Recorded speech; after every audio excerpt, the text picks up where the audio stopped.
Hospital, and he's going to say a little bit more about some of his responsibilities, but he's been in this field for over 21 years and comes with a depth of experience and comes with also a real heart for understanding the needs of mental health. And so it's our privilege for Dr. Clark and for Bob to join us here tonight and to share with us. And this, if you have not been here to one of these forums, this is an interactive thing.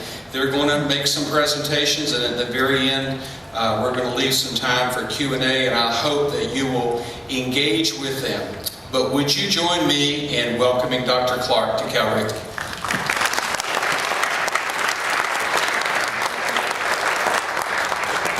Thank you, Dr. Mann. I want to also say thank you to Dr. Chapman for giving me the call and asking me to come and speak on such an important topic. And I'm glad that you all came out tonight. I found that it's a topic that we don't talk about a lot in church, and I found that out growing up as a preacher's kid in church. And I think it's just because that the topic is not easily understood. So I am really excited to be here and shed some light on an issue that a large percentage of our church and our family struggle with. So it's great to be here. I know that many of you braved the elements tonight, and I appreciate you doing that as well. Made the effort to be out here for the highly spiritual hope of finally diagnosing your spouse. We get that a lot, and Bob and I go and speak, but just remember that your spouse probably has the same secret intention for you as well. So, I see a lot of elbowing going on. I'm sure we'll do some of that tonight. Maybe we'll, instead of elbowing, we can do more T-bowing. How about that for each other? But I don't mean to make light of such an important topic.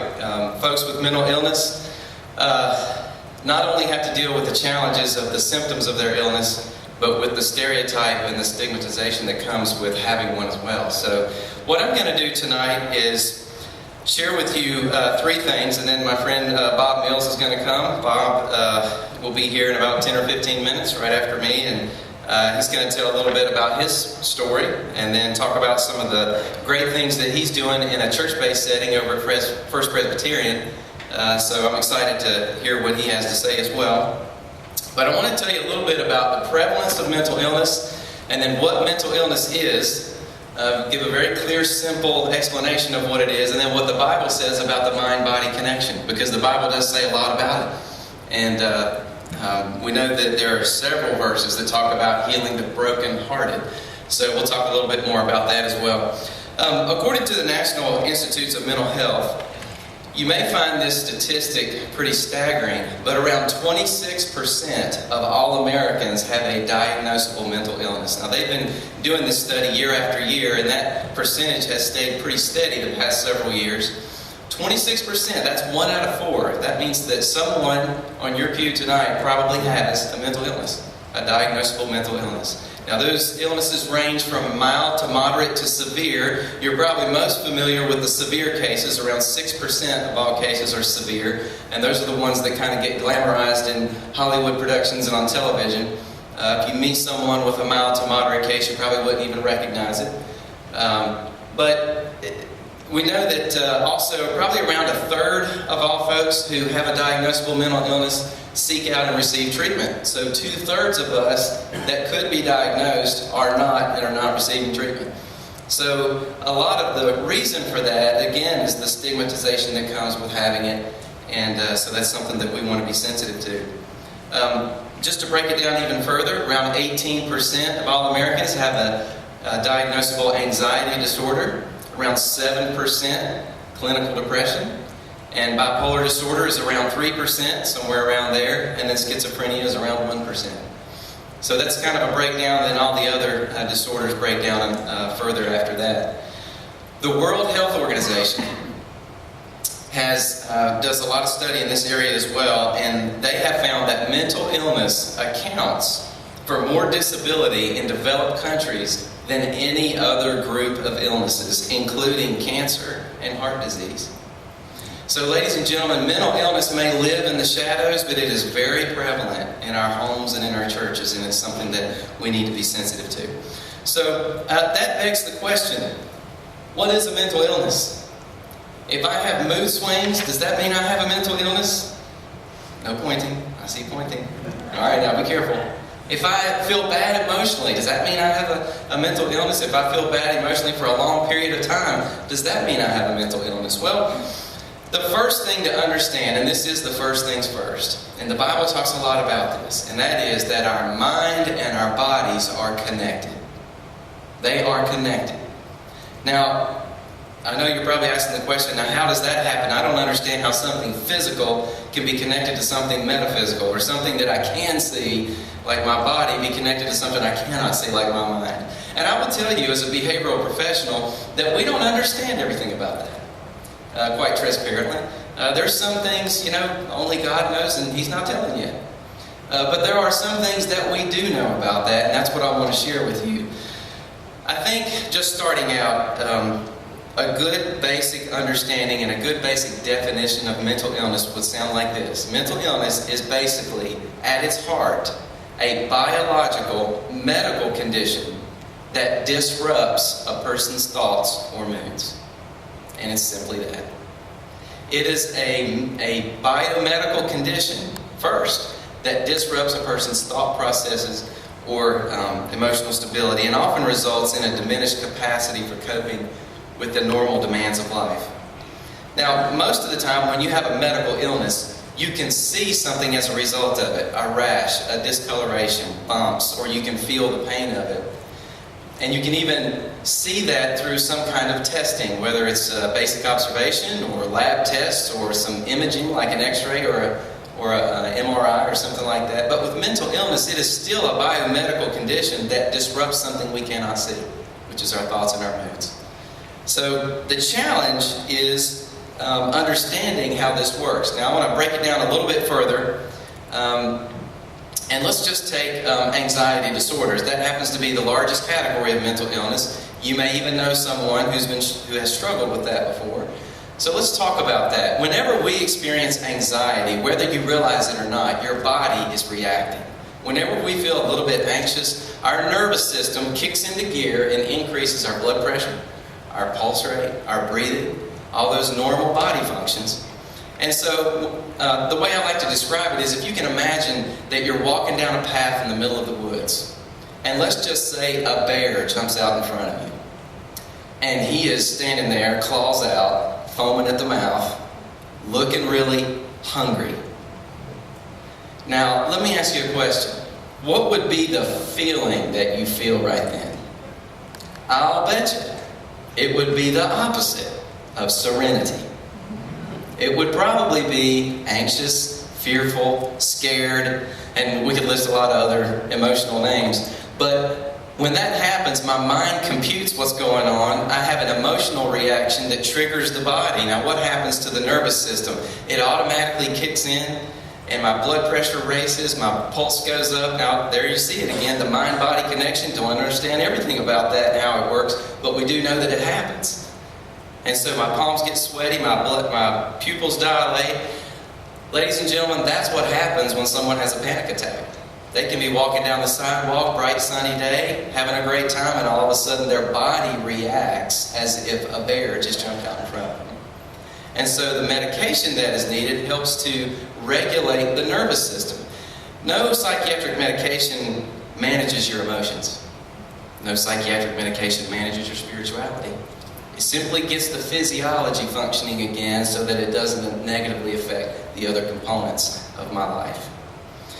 Same thing with clinical depression. We know that when we do get sad or are grieving or have a loss in our life, whether you realize it or not, your body is reacting to that. There are actual chemical messengers that go from your brain to your muscles that tell it to move, and that process slows down. Now, what if it slows down to the point where you can't hardly move at all? Well, that's why a lot of folks with clinical depression, that's why they're in bed 23 hours a day, or they're on the couch and they don't ever get up. It's not a problem of willpower, folks. It's not a spiritual sin. It is a biochemical problem that needs to be corrected with medication. In fact, if you remember the disciples when they walked past the blind man and they asked Jesus, this man is blind, who sinned, his parents or him? What did Jesus say? He said, guys, don't over-spiritualize it. Neither his parents nor him has sinned. This is what happens when we live in a sin-cursed world. And folks with mental illness, they have a biomedical challenge that needs addressing but results in a disruption of mood and thought. Same thing with bipolar disorder. We know that there's a particular enzyme that interferes with the flow of brain chemicals that causes extreme swings in moods from a depressed phase to a manic phase. And even with schizophrenia, there are neurons in the brain that form inappropriate connections that causes our senses to sort of cross wires and malfunction, to hear things and see things that aren't there. So, enough of the science lesson, but I wanted you to hear, mental illness is a physiological problem at its heart that affects the emotional, mental, and can affect even the spiritual motivation that I have in my life. So what does the Bible say about that? What does the Bible say about the mind-body connection? And I'm going to wrap up with this and then let Bob come and finish. You know that we are fearfully and wonderfully made. We are made in the image of God. And one of the ways that we are made in the image of God is that we have a trinity of components. We have the spirit, we have the soul, we have the body. The spirit is the part of us that communes with God. It's the part that recognizes God. In fact, I was explaining this. In fact, one of the truisms about that is that it's what separates us from the animals. That we have that ability to commune with God. And I was speaking at a conference once in Raleigh, and I had mentioned a couple of times how, given an explanation of the holistic view of man and that he has a spiritual component, what separates us from the animals. And I had a reporter who was there reporting on some things come up, and they like to stick the microphone in your face and say, now, tell me again, name for me one clear way that we are radically different from animals. And I said, well, first of all, we're not afraid of vacuum cleaners. So that should be the first clue. But secondly, I've never seen an animal take in all that is around it and look and conclude that there is something greater than itself and kneel down to whatever that is that we call God, the God of the Bible, and pray. And that is what separates us. It's that spiritual component that will live forever. So that's our spirit.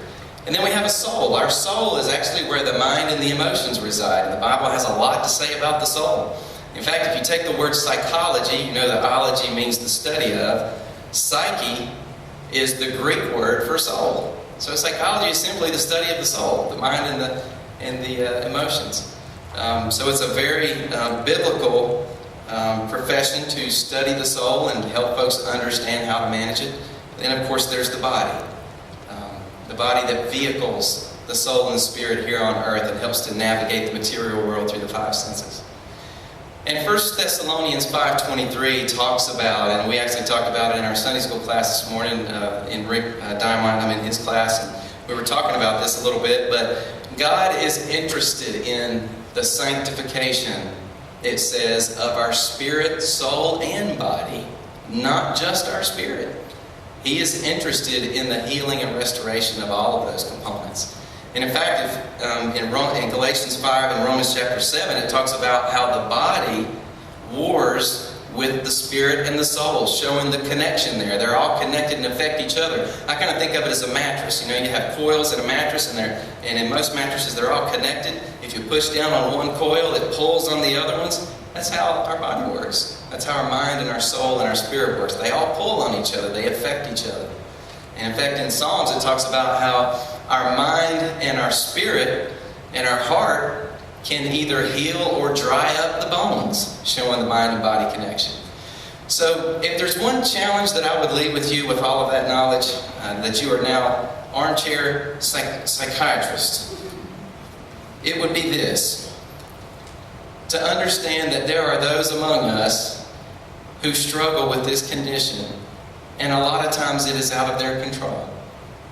And it is up to us to be sensitive and to reach out a hand the same way Jesus did. What did Jesus do when he encountered Legion? He didn't run from him. He went to him. And he did what needed to be done. So I'll leave that challenge with you, and Bob's going to come and talk a little bit more about what we can do as a church to help those who struggle with mental illness. Bob is the Associate Vice President of Advancement on the Reynolda campus, and he's going to come and share his thoughts and story with us.